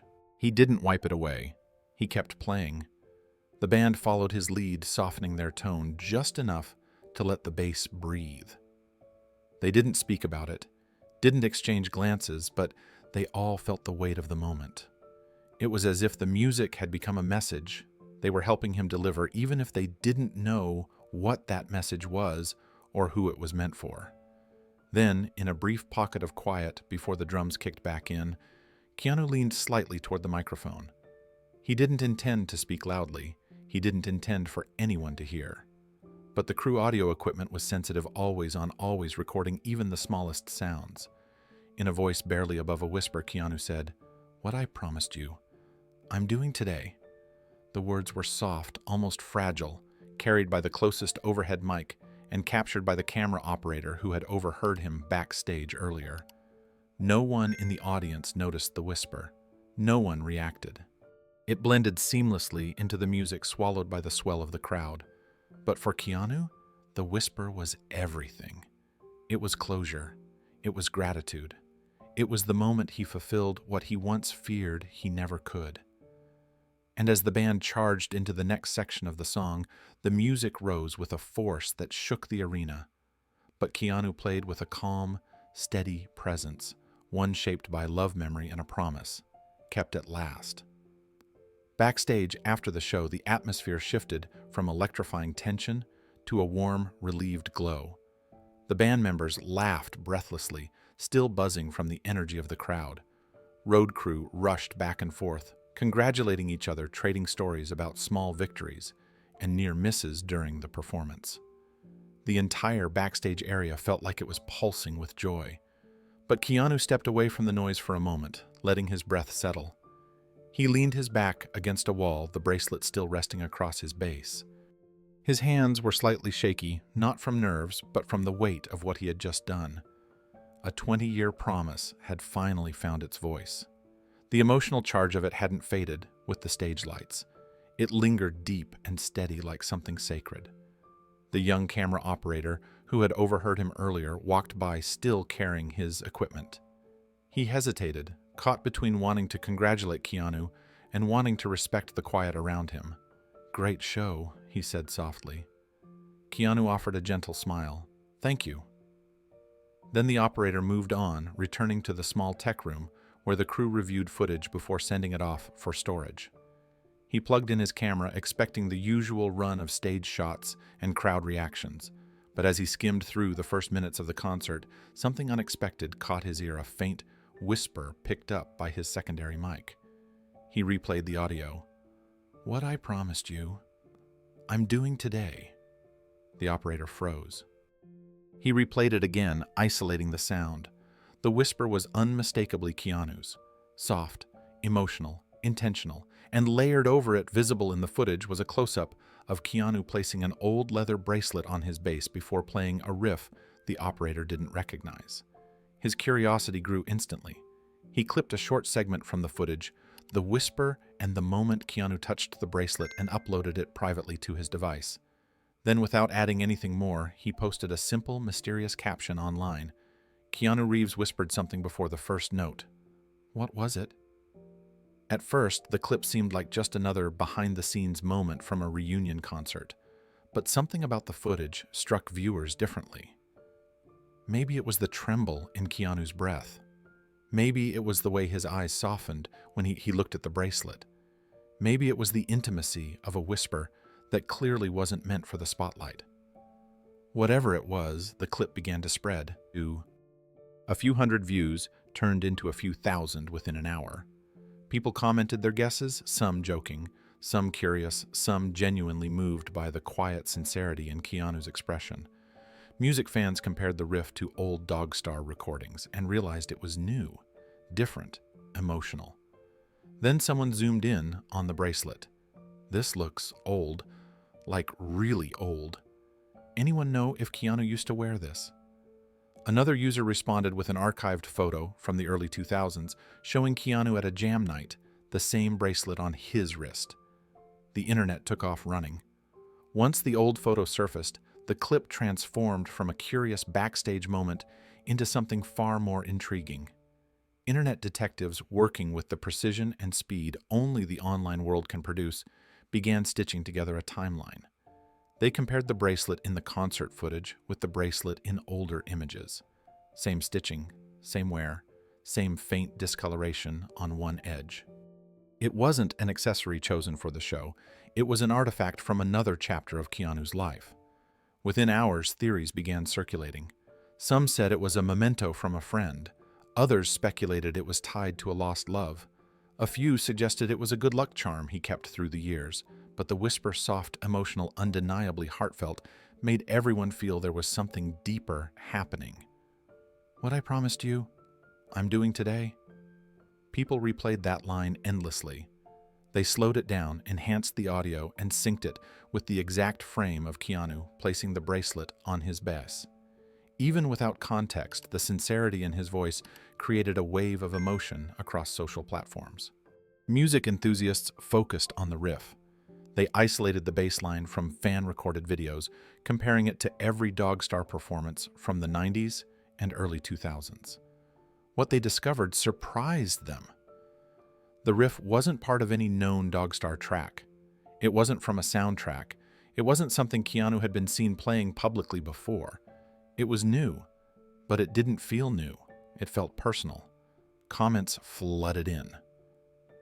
This riff sounds like a memory. You can hear the emotion in those notes. This is the most beautiful thing I've heard from him. Then someone connected the dots even further. An old forum post buried deep in the archives of a long-defunct grunge community mentioned a talented local musician named Evan Miller. The post described him as gentle, humble, and gifted. It also mentioned he played a haunting, unreleased bass riff that only a handful of people had ever heard. Another user unearthed a blurry photo from a community jam night in 2001. In the corner of the image was Evan sitting beside Keanu, a faint smile on his face. The bracelet was visible on his wrist. That connection was all it took. Within 48 hours, the clip exploded across mainstream platforms. News outlets picked up the story. Fan accounts reshared the footage with emotional captions. Edits appeared showing Keanu. Today contrasted with photos of him and Evan in the early 2000s. The story spread like wildfire, not because of celebrity attention, but because of the universal message people felt within it. One comment alone gathered hundreds of thousands of likes. He kept a promise decades later. Who does that? Only someone with a heart like his. Another wrote, "This restored my faith in humanity. A quiet act of loyalty. A tribute no one asked for, but everyone needed." By the end of the second day, the clip had reached millions. And with every share, every comment, every emotional reaction, the world began to understand a simple truth. That whisper wasn't meant for the audience. It was meant for a friend. The viral clip had already formed its own gravitational pull online, drawing in millions of viewers who were captivated not just by the mystery, but by the unmistakable emotion in Keanu's whisper. Threads formed across every major platform, each one trying to decode the meaning behind the bracelet, the riff, the tear, the promise. But none of the speculation came close to what surfaced next. On the third night after the concert, as the video continued to spread, a long comment appeared beneath one of the most shared uploads. It was posted by a man named Raymond Carter, a former bassist who had played in the Los Angeles grunge scene during the early 2000s. His profile picture was modest, his following small, but within minutes his comment began gaining traction. It wasn't the tone that drew people in, it was the honesty in every word. "I know that bracelet," Raymond began. "I know because it belonged to someone we lost too soon. His name was Evan Miller." The thread erupted instantly. Users asked who Evan was, how he knew Keanu, what the bracelet meant. Raymond continued typing out a story that felt as raw as it was reverent. Evan wasn't famous. He wasn't the kind of musician who chased the spotlight. He had this quiet soul, always encouraging others, always showing up with kindness. He wrote riffs that stayed with you for weeks, not because they were flashy, but because they felt honest. He and Keanu played together a few times back in the day. They connected through music loss and long conversations only musicians seemed to understand. People replied with heart emojis, questions, and disbelief. Raymond went on, "Evan had an autoimmune illness. He hid how bad it was for a long time. He didn't want anyone to feel sorry for him." What he did talk about, though, was his dream. He used to say that if Dogstar ever reunited, he hoped they'd play something a little grungy, a little haunting, something from the soul. He never expected it to happen, but he believed in Keanu. He admired him deeply, not because he was an actor, but because he was a genuinely good person. The comment section paused in collective silence. Then Raymond added what no one else could have known: that bracelet Keanu had on stage. Evan made it, hand-stitched it during one of his good weeks, said he wanted Keanu to have something that would last, something like their friendship. "I can't believe I saw it again tonight. I can't believe the world just heard Evan's riff." Screens across the world lit up with gasps, tears, and awe. Followers began responding. "This is breaking me. I didn't know Evan, but I feel like I do now. My heart hurts for both of them." The story spread quickly. Screenshots of Raymond's comment were shared on fan pages and music forums. People began searching for any trace of Evan online, trying to find photos, recordings, stories, anything to piece together the life of the man whose music had reached the world only after he was gone. Within an hour, the first hashtag appeared: "For Evan." And just like that, a man who had lived quietly in the corners of small jam rooms suddenly became known to millions. The hashtag "For Evan" spread faster than anyone expected. It began with a few heartfelt posts from longtime Dogstar fans, but soon it reached communities far outside the music world. Artists, musicians, film fans, and people who simply resonated with the story gathered around the growing thread.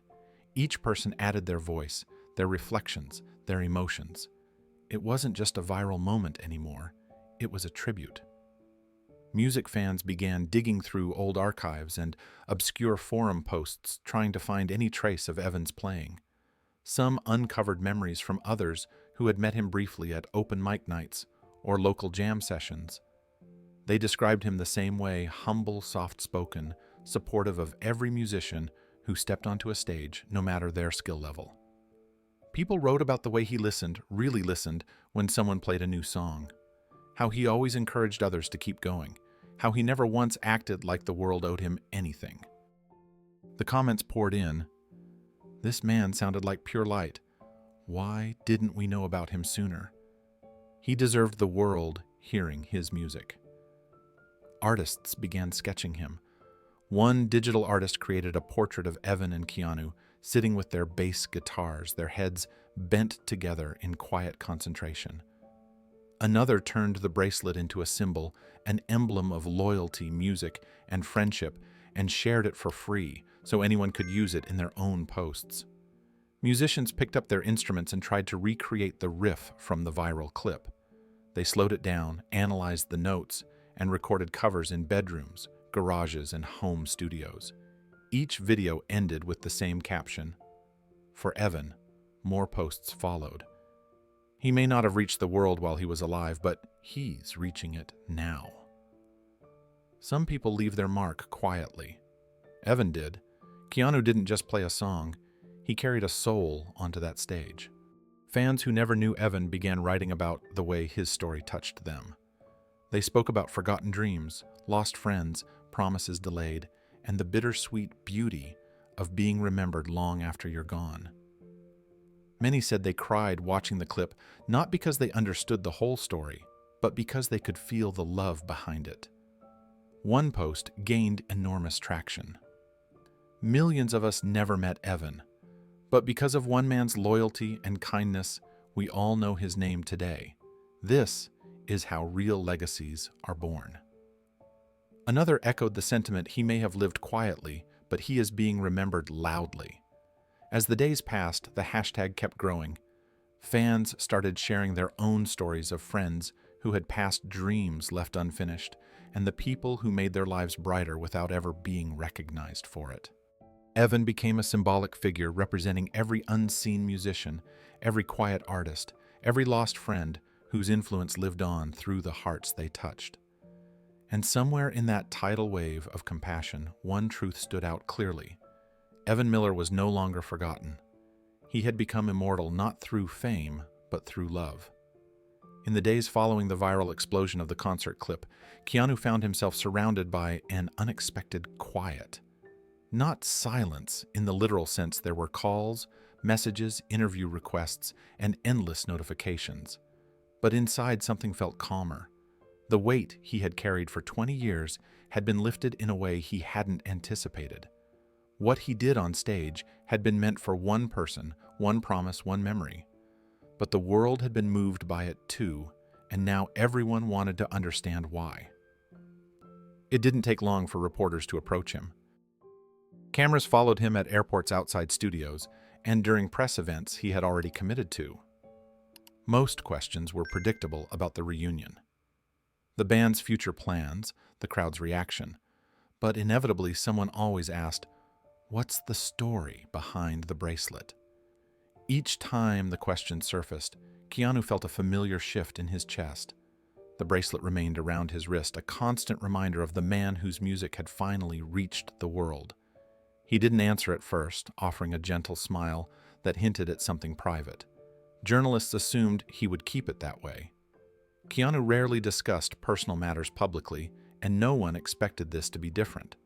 But as the ripple of Evan's story grew, thanks to Raymond's comment, the fan tributes the hashtag for Evan. Keanu felt something inside him change. He realized the world wasn't digging for gossip. They were responding to kindness, to loyalty, to the beauty of a promise fulfilled.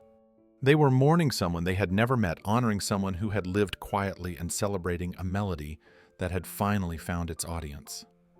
So when a reporter asked the question again during a scheduled interview this time, with a softness in her voice, Keanu didn't deflect. He paused. He looked down at the bracelet. Then he smiled in a way that carried both grief and gratitude. "It belonged to a friend," he said. The room stilled. Even the cameras seemed to quiet themselves. Keanu continued, choosing each word carefully, respectfully. His name was Evan Miller, He was a musician I knew a long time ago, one of the kindest people I've ever met, gentle, hopeful, someone who loved music more than anything. He didn't embellish, he didn't dramatize, he spoke simply letting the truth carry its own weight. He wrote a riff once, Keanu said, a beautiful one. He never got to record it. He got sick before he had the chance. A soft murmur moved through the room, but the reporters didn't interrupt. They just listened. Keanu touched the bracelet lightly, running his thumb along the leather, the way he always did when Evan's memory was near. Before he passed, he asked me not to forget the music. He told me to play it someday. I made a promise, and it took me a long time to be able to keep it. He lifted his eyes, and the sincerity in them softened every person in the room. Some people leave this world quietly, Keanu said, but their music shouldn't. The room fell silent. The reporters who had gathered for the interview didn't move at first. They simply absorbed the weight of what Keanu had shared. No one rushed to fill the silence with another question. No one tried to pivot back to promotional topics or upcoming projects. They understood instinctively that this wasn't a publicity moment. It was a glimpse into a part of Keanu's life he had guarded for decades, offered without theatrics, without embellishment, without expectation. One of the younger journalists finally found the courage to speak. Her voice was gentle, almost hesitant. "Is that why you played that new riff at the reunion concert?" Keanu nodded. It was his, or as close as I could get to the way he played it. I spent years trying to work up the strength to touch those notes again. His voice lowered slightly, but the emotion behind it remained steady. That night felt right. It felt like the moment I'd been waiting for, a way to honor him the way he deserved. Another reporter asked, "Did you expect the world to react the way it did?" Keanu shook his head slowly. "No, not at all. That tribute wasn't meant to be public. It was just a quiet promise between friends. I never expected anyone else to hear the whisper or notice the bracelet." He breathed out softly. "But maybe it's good that they did." Evan would have loved the thought of people playing his riff, remembering him, celebrating him. He didn't chase fame, but he cared deeply about connection. Music was how he connected. Someone in the room wiped their eyes discreetly. Another voice rose, cautious and respectful. "Do you think fulfilling that promise brought you closure?" Keanu took his time answering. "I think it brought peace. Not in the sense of forgetting or moving on, more like finally letting something breathe that I'd been holding too tightly." He glanced down, letting the bracelet catch the light. Grief can get stuck inside you. Promises, too. That night on stage felt like letting both of them flow again. The room absorbed the meaning of his words. Some scribbled in notebooks, but most simply listened, realizing the heart of the story wasn't about a bracelet or a viral moment. It was about loyalty, about love, about the kind of friendship that leaves echoes long after one person is gone. One reporter asked, "What would you want people to remember about?" Evan. Keanu smiled softly, that he was kind. That he loved music, that he supported everyone around him, and that every note he wrote came from a place of honesty. He added he didn't have a spotlight when he was here, but maybe now, because of all of you, because of everyone listening, his music gets to live the way it should have. No one pushed further. No one tried to sensationalize the moment. When the interview wrapped, the room remained tender, thoughtful. The footage was uploaded that evening, and within hours it went viral too, not because Keanu Reeves was speaking, but because of what he was speaking about. A quiet man keeping a quiet promise. A friendship remembered. A musician finally heard. The days after Keanu's interview felt different from the usual flow of online conversations. What had begun as curiosity about a bracelet and a whispered line had turned into something more powerful, something that felt like a global release of emotion. The comment sections beneath every clip and article were no longer filled with speculation or celebrity chatter. They were filled with stories, real stories, painful ones, beautiful ones. Stories people had kept inside for years. Musicians from around the world began posting videos sitting on floors, leaning over studio desks, or standing in dimly lit rooms sharing memories of the friends they had lost along the way. Bandmates who never made it big, vocalists who disappeared into the silence of illness, writers whose notebooks never left their drawers. They spoke about late-night jams, sketches of ideas that never found a stage, and promises left hanging between lives cut short. One guitarist from Seattle wrote, "I lost my best friend to cancer when we were 24. He always wanted us to record his last riff. I didn't have the courage then. Seeing Keanu do what he did, I'm recording it this weekend."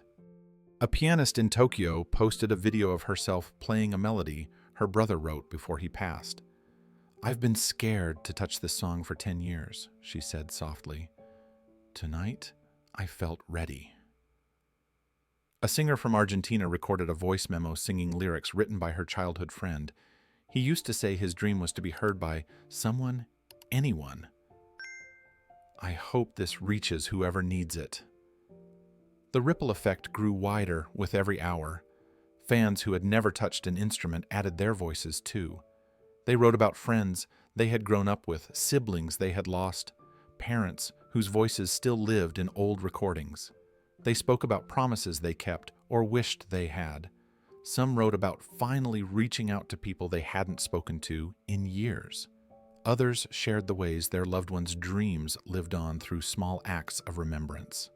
A comment beneath the most shared video read, "This isn't just about music, it's about every person who left quietly hoping someone would carry their light a little farther."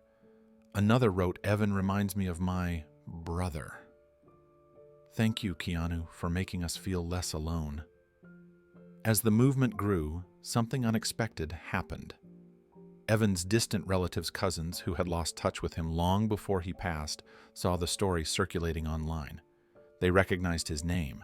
They recognized his smile in old photos being shared by fans.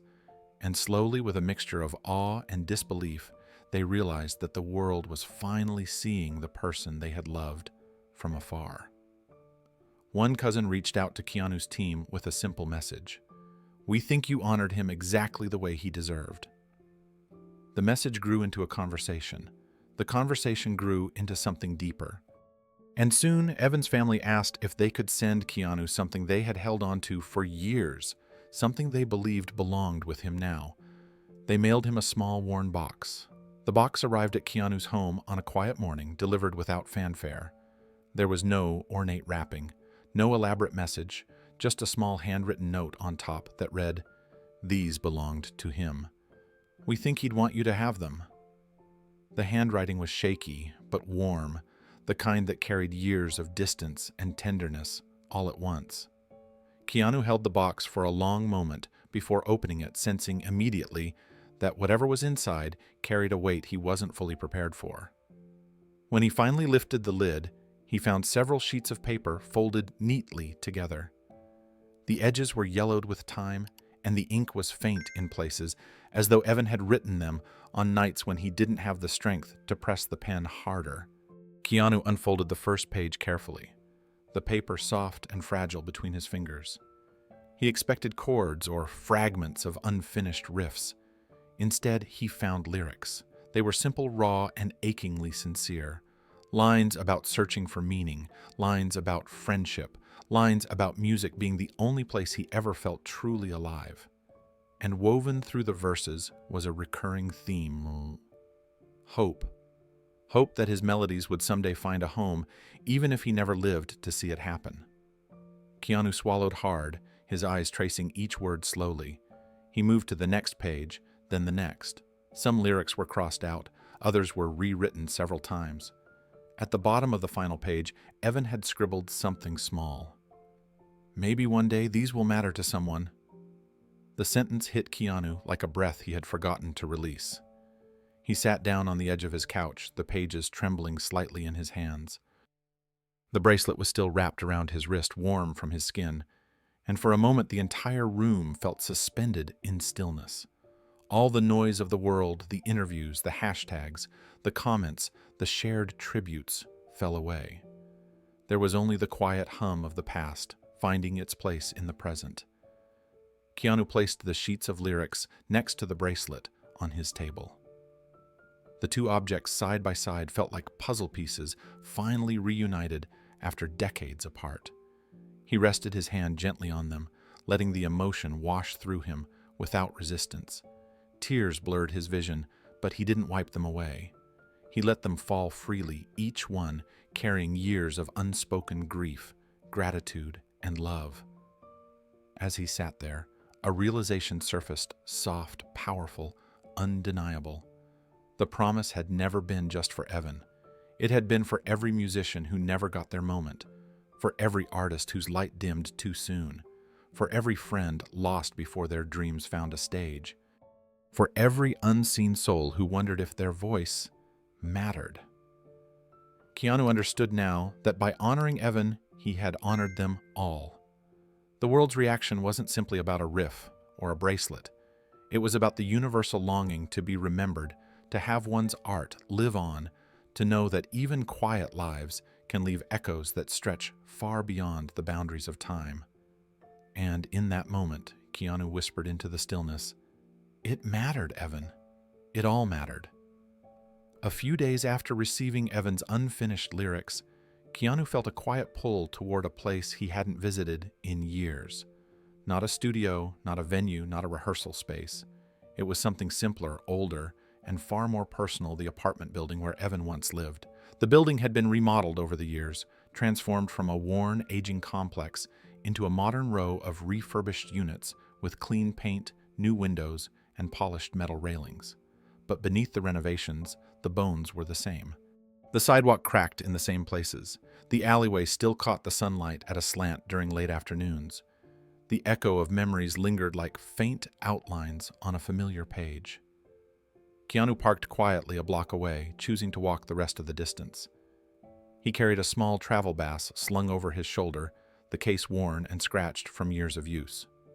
Around his wrist, the old bracelet rested gently, its texture softened with time. In his jacket pocket was something new, a simple leather band he had made himself over the past few nights, stitching it the way Evan once taught him. As he approached the building, his steps slowed. A warmth spread through him, not from the sun, but from recognition. This was where countless evenings were spent laughing, playing, dreaming. This was where Evan handed him the original bracelet, where they sat on overturned crates eating takeout while sketching out melodies.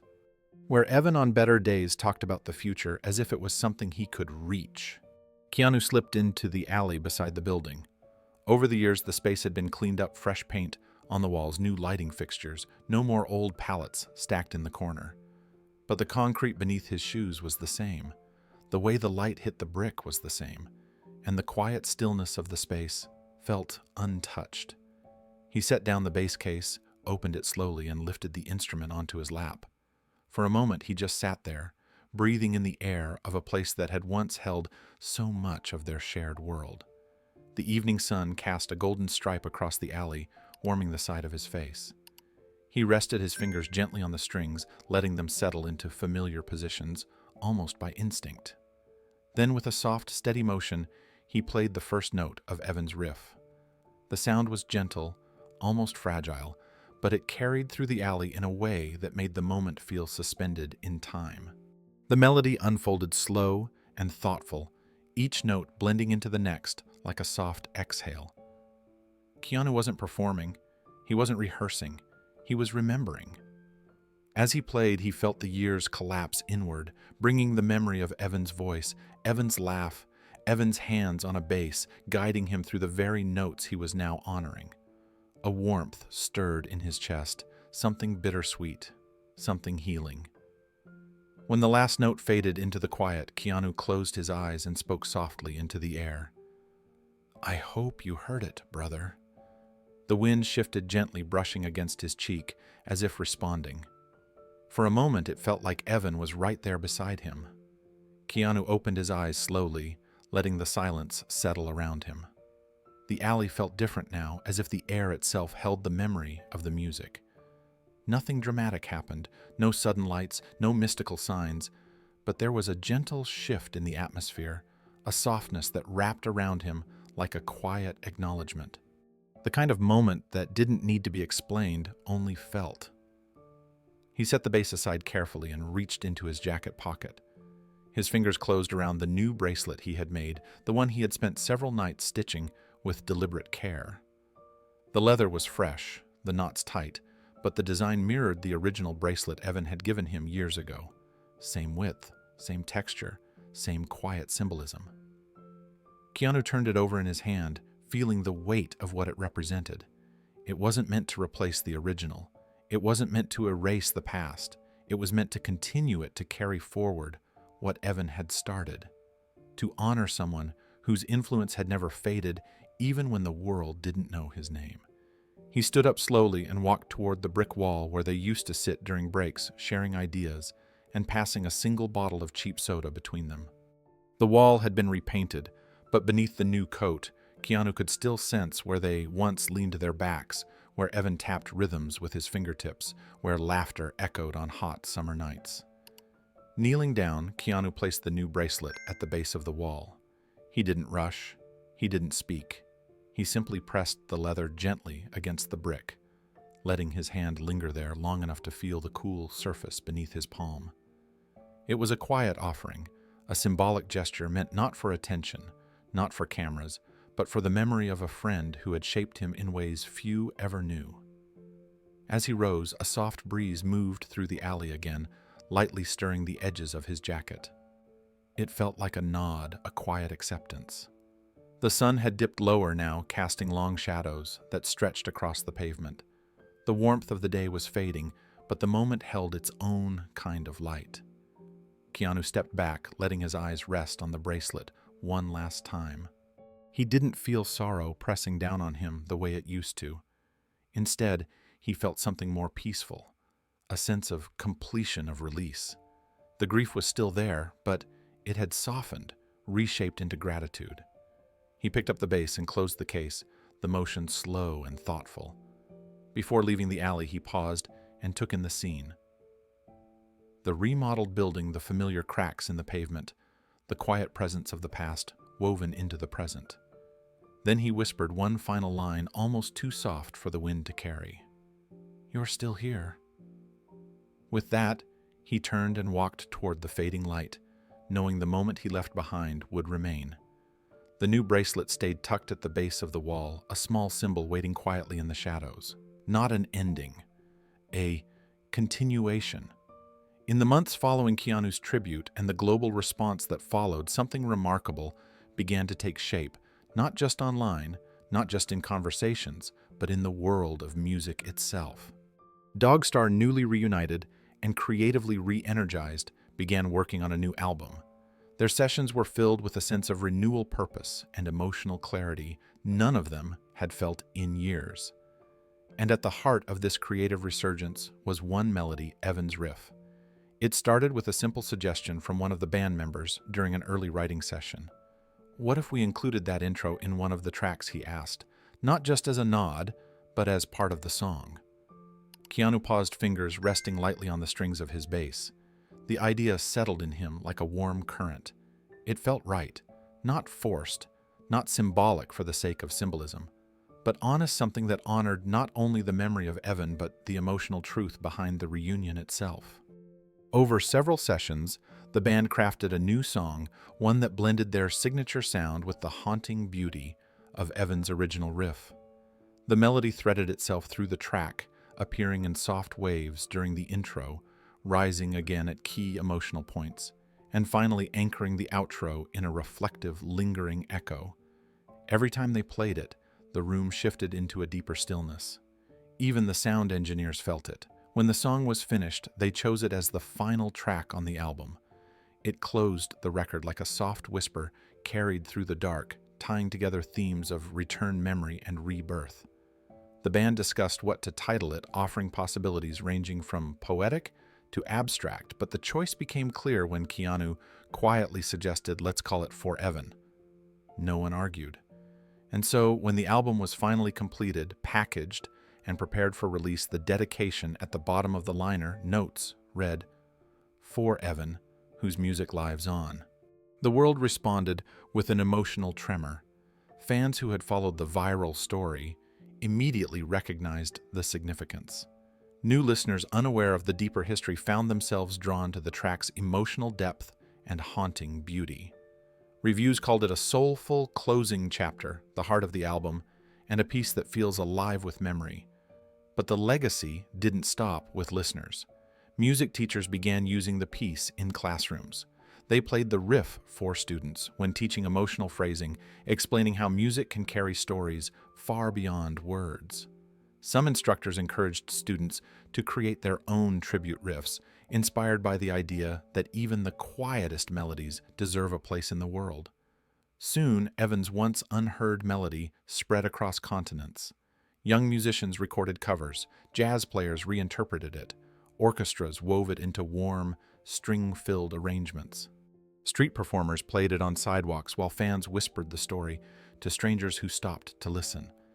The melody became not just a song, but a symbol of loyalty, of remembrance of what happens when promises are kept long after the world stops expecting them to be. And every time Keanu stepped on stage in the months that followed, something beautiful happened. He played the riff, not always in the same place, not always in the same way, sometimes as an intro, sometimes as a soft addition in the middle of a set, sometimes as a closing note that drifted into the night air, but always with intention, always with memory, and always with his hand brushing the bracelet before he began, as the album gained traction. Worldwide, music journalists began writing about the final track more than any other. They called it the heartbeat of the record. They described it as a melody that feels like a memory, a farewell disguised as a beginning, and the rare kind of riff that carries someone's life inside it. What touched people most wasn't the technical skill behind the notes, but the tenderness with which they were placed. The story behind the music deepened the impact, but even those who had never heard of Evan felt something when the melody played. In interviews, fans often spoke about how the song made them think of someone they missed. Some said they cried the first time they heard it. Others said it inspired them to reconnect with an old friend, forgive a past hurt, or finally pick up an instrument they had abandoned years earlier. The ripple of healing continued, quietly stretching into lives far beyond Keanu's or Evan's. Dogstar noticed it too. At shows, audiences began recognizing the opening notes before the band even introduced the track. Some fans held up bracelets they had made themselves, simple leather bands inspired by Evan's original gift. Others brought signs with messages like, "For Evan," or "Thank you" for the melody. Keanu always paused when he saw them, his expression softening, a familiar warmth rising behind his eyes. During one show in particular, he lifted his bass as the crowd fell silent, waiting. He touched the bracelet the same way he had on the night of the reunion, grounding himself in the memory. Then he played the riff slowly, letting each note sink into the quiet room before continuing into the song. The audience didn't cheer. They didn't clap. They listened completely still, completely present. It was a moment of collective understanding, a tribute shared not just by a band, but by everyone in the room. When the show ended that night, Keanu walked off stage with a quiet smile. Not triumphant, not nostalgic, peaceful. He felt it in his chest, a gentle certainty that had taken years to find. Evan would have been proud, not of the fame, not of the attention, but of the honesty, of the love, of the way his melody had finally found its place in the world. As Keanu stepped into the backstage hallway, he allowed himself one last thought before the moment faded into the rhythm of the night. Some promises don't end, they live on. And so did Evan's music. The night had settled into a warm, gentle quiet by the time Keanu stepped out of the concert hall. The echoes of cheering fans still lingered faintly in his ears, not loud anymore, just a soft reminder of the energy he had walked through minutes earlier. He pulled his hoodie over his head, the familiar fabric settling comfortably across his shoulders. His bass was strapped to his back, its weight grounding him with every step he took. The city lights glowed lazily across the pavement, stretching long reflections through the evening humidity. Cars rolled by at a slow pace, their headlights sweeping across the sidewalk in calm, rhythmic intervals. Keanu walked without rushing, letting the cool air brush against his face as he made his way down a quiet street behind the venue. There was no entourage, no cameras, no noise demanding his attention. Just him, the night, and the quiet hum of reflection rising inside him. He reached a small intersection where the traffic was sparse and paused under a street lamp that flickered softly. The bass case pressed gently against his back, and the bracelet on his wrist rested warm against his skin. He looked down at it, letting his thumb brush across the stitching the same way he had done for more than 20 years. Only now, the motion didn't ache the way it once had. It felt steady, honest, fulfilled. For a long moment he stood still, letting the memories drift through him. All the nights spent rehearsing in cramped rooms, all the years the promise lay dormant in the quiet corners of his soul, all the fear he carried that he wouldn't be able to keep that promise. And then the night he finally did. The night Evan's music found its breath again. He exhaled slowly, letting the warmth of the moment fill him. Loyalty, friendship, grief that turned into something gentler, a promise that refused to die, a melody that refused to disappear. These were the thoughts that moved through him as the soft glow of the street lamp painted gold across the pavement. He continued walking, his steps steady and unhurried. The city felt quieter than usual, as if choosing to walk beside him without interrupting. He thought about Evan not with pain now, but with gratitude. Evan had lived quietly, but his music had outlived him. His dream had found its stage. And Keanu knew with certainty that some people stay alive through the art they leave behind, through the promises someone else chooses to keep, through the memories that refuse to fade. Sometimes a dream survives because one person refuses to let it die. Sometimes a melody becomes a legacy the world didn't know it needed. Sometimes we carry the music of the people we love long after they are gone. Keanu paused at the end of the block, letting the truth settle deeper into his chest. The street was peaceful, bathed in soft golden light. He lifted his gaze toward the sky, feeling the weight of the night soften around him. This was never just about a riff. It was never just about a concert. It was about keeping something alive, something honest, something beautiful, something that mattered. He whispered into the stillness, "You'd be proud, brother." Then, with a quiet smile, he continued walking into the warm night, letting the city fade behind him as the memory of the promise walked beside him. As Keanu continued down the quiet sidewalk, his thoughts shifted from memory to meaning. He realized that what happened over the past months was bigger than a reunion concert or a single song. It became a reminder of something deeply human, the ways we carry the people we love, the ways we honor them, the ways their voices stay with us even when their footsteps no longer do. The world had responded to Evan's story because everyone in their own way carried someone like him, someone kind, someone lost too soon, someone whose dreams never had the chance to live on their own. Keanu walked with that understanding warming his steps. The bracelet on his wrist felt lighter now, not because it meant less, but because it finally meant what it was always supposed to. A promise fulfilled, a friendship honored, a legacy shared. He thought about all the people who had written online about their own loved ones, friends, siblings, mentors, parents, whose talents or dreams had been left unfinished. He felt a quiet sense of connection with them, a thread woven through thousands of strangers bound by similar emotions. He reached a small overlook near the edge of the block where the city opened into a broad view of lights stretching across the horizon. The night breeze brushed past him, gentle and warm. He stood there for a moment, letting the calm settle around him, letting the ache in his chest shift into something softer. He understood something now. Keeping a promise wasn't just an act of loyalty. It was an act of love, an act of remembrance, a way to keep someone alive in the world long after they were gone. And maybe that was what people had responded to. Not the celebrity, not the performance, but the truth behind it. Sometimes a dream is kept alive by someone who refuses to let it die.